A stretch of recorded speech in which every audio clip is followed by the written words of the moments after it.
बिंदिया, थोड़े चावल और दाल पकाकर माता जी के लिए खिचड़ी बना दो। ये कई दिनों से भूखी है। खिचड़ी खाएंगी तो आराम मिलेगा इन्हें। हाँ हाँ, बनाती हूँ ना। पर आप जरा दाल चावल तो लेकर आइए। घर में तो कुछ भी नहीं है, ये पता है ना आपको। हाँ ठीक है, मैं देखता हूँ कुछ।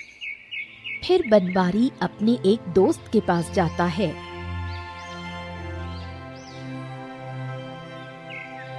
हरिया मेरे दोस्त। आओ आओ बनवारी। हरिया, मुझे तुम्हारी थोड़ी मदद चाहिए थी। हाँ हाँ बताओ, क्या कर सकता हूँ मैं तुम्हारे लिए। हरिया, मुझे थोड़े चावल और दाल चाहिए थे। एक बूढ़ी माता जी है, उन्होंने बहुत दिनों से कुछ खाया नहीं है। और तुम्हें तो मेरी हालत पता है, घर में कुछ भी नहीं बचा है। हाँ हाँ ले जाओ, बड़े बूढ़ों की तो सहायता करनी ही चाहिए। हरिया बनवारी को थोड़े चावल और दाल दे देता है। बनवारी उसे घर ले आता। बनवारी बेटा, तुम तो मेरी बहुत ज्यादा सेवा कर रहे हो। नहीं माता जी, ऐसी कोई बात नहीं है। बुजुर्गों की सेवा करना तो हर एक व्यक्ति का कर्तव्य है।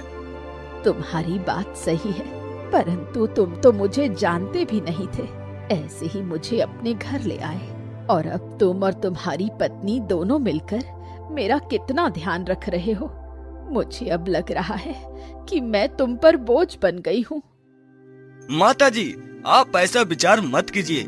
जब तक आप पूरी तरह से स्वस्थ नहीं हो जाती और ठीक से चलने नहीं लगती, तब तक आप यही रहेंगी। परंतु बेटा, तुम्हारा काम भी तो ठीक से नहीं चल रहा है। तुम कब तक मेरे लिए लोगों से ऐसे दाल चावल मांगते रहोगे? मुझे अच्छा नहीं लगता कि मेरे कारण कोई इतना लाचार हो रहा है। लाचारी का क्या है माता जी, मेरा काम तो कब से बंद ही है। जैसे तैसे घर चल रहा था।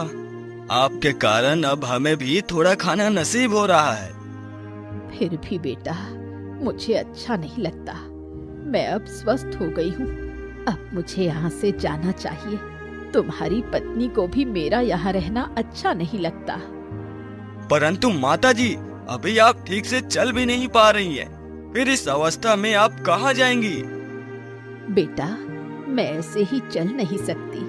मुझे चलने के लिए एक विशेष औषधि की आवश्यकता है। तुम्हारे वैद्य जी की औषधि से मैं स्वस्थ हो गई हूँ, परंतु मेरे पैरों में चलने की शक्ति उस विशेष औषधि से ही आएगी। अच्छा, फिर आप मुझे बताइए कि वो विशेष औषधि कहाँ मिलेगी। मैं वो औषधि लेकर आता हूँ। वो औषधि एक दिव्य फूल का रस है।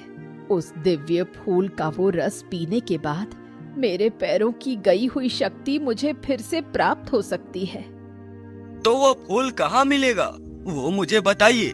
मैं वहाँ जाकर वो फूल तोड़ कर लाता हूँ। वन के पश्चिम दिशा में एक ऋषि का बहुत बड़ा आश्रम है। उनके आश्रम के पास एक बगीचा है। उस बगीचे में वो फूल खिलता है।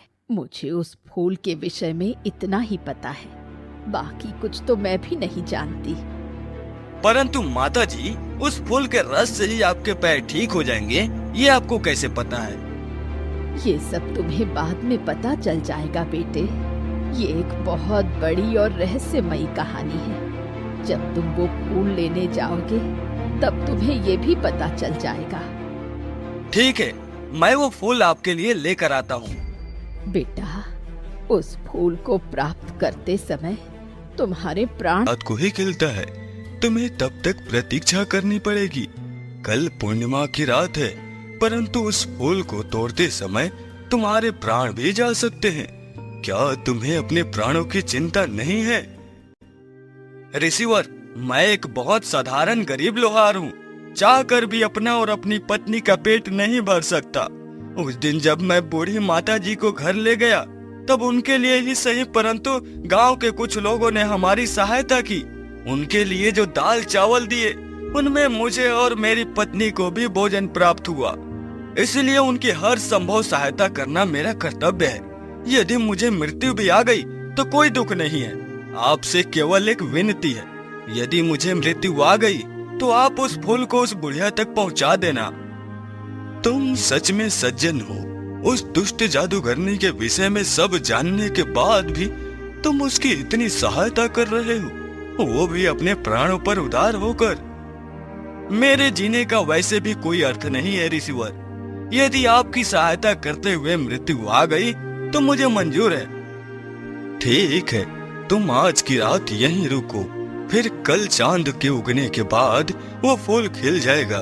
मैं तुम्हारे लिए महामृत्युंजय मंत्र का जाप करूंगा। मेरी ओर से तुम्हारी इतनी ही सहायता कर सकता हूँ।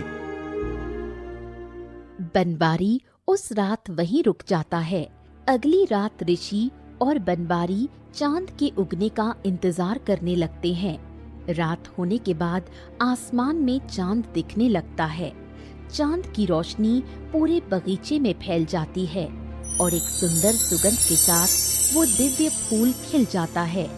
उस फूल से रोशनी आ रही थी। पुत्र, ये वही फूल है, इससे अब रोशनी, अर्थ है कि इसमें वो औषधि तैयार हो गई है। ठीक है ऋषिवर, फूल को तोड़ने जाता हूँ। ऋषि आश्रम में आकर महामृत्युंजय मंत्र का जाप करने लगते हैं। बनवारी उस फूल की तरफ बढ़ने लगता है। बनवारी उस फूल के पास पहुंचता है। हे दिव्य फूल, आज मुझे किसी की सहायता करने के लिए तुम्हें तोड़ना पड़ रहा है। मैं अपने स्वार्थ के लिए तुम्हें नहीं तोड़ रहा हूँ, मुझे क्षमा कर देना।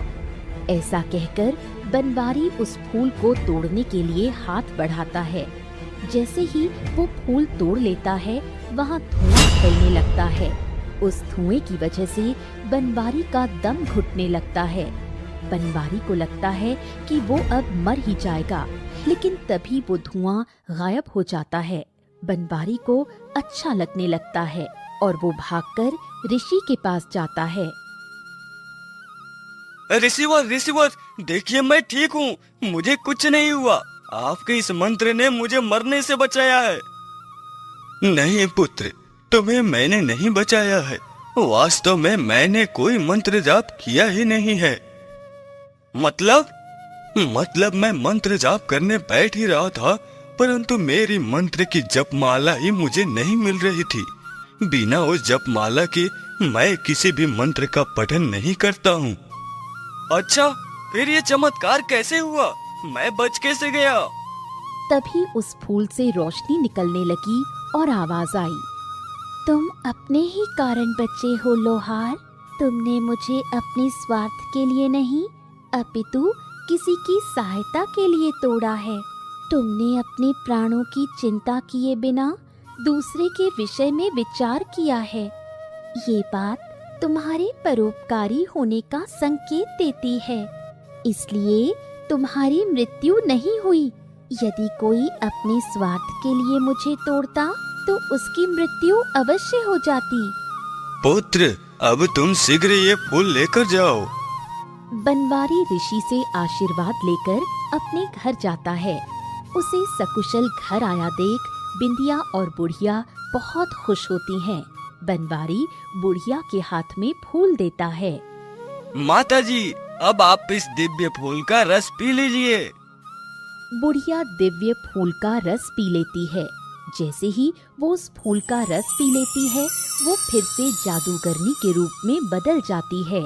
फिर बनवारी, तुमने मेरे लिए आज जो किया है उसे मैं जीवन भर नहीं भूल सकती।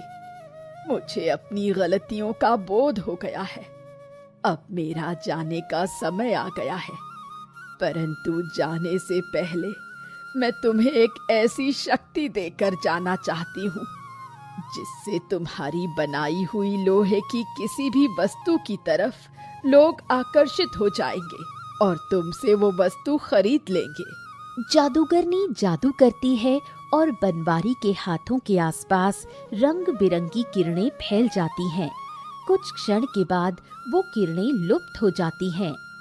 अब तुम्हारे जादुई हाथों से तुम कुछ भी बना सकते हो।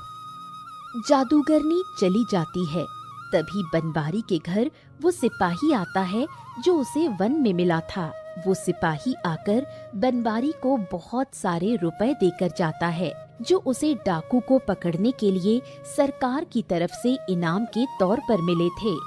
बुढ़िया की मदद करते हुए बनवारी का जीवन संवर जाता है और एक गरीब लोहार धनवान बन जाता है।